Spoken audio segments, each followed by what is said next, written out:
របៀបបង្កើត email នៅក្នុង mail server ចឹងក្នុងការបង្កើត email នេះប្រសិនបើយើងមិនបង្កើត email នៅក្នុង mail server ទេមានន័យថា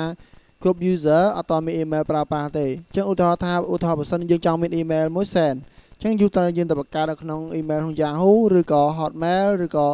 ពួក Everyday ជាដើមប៉ុន្តែករណីនេះដោយសារយើងមាន mail server ហើយចឹងយើងត្រូវបង្កើត email នៅក្នុង mail server ដើម្បីឲ្យ user យក email ដែលបង្កើតនោះទៅ send email ចេញទៅខាងក្រៅ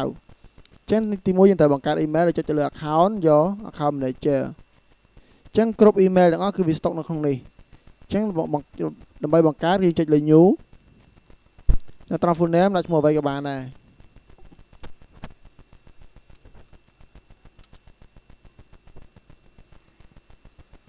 សំខាន់កន្លែងនេះនៅពេលយើង log ចូលដាក់ឈ្មោះ Nari ចឹងទៅ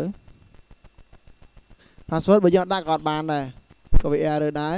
ចឹងដោយសារយើងដាក់ password យើងដោះ strong password ក៏ដោយបានន័យថា email យ៉ាងហោចណាស់ក៏យើងដាក់ password មួយខ្ទង់ដែរចឹងខ្ញុំដាក់3ចឹងទៅបាទចឹងយើងមាន mail account 2មួយឈ្មោះថា Nari មួយទៀតឈ្មោះ Nida ដើម្បីយើង log ចូលខ្ញុំបង្កើតមួយទៀតទៅ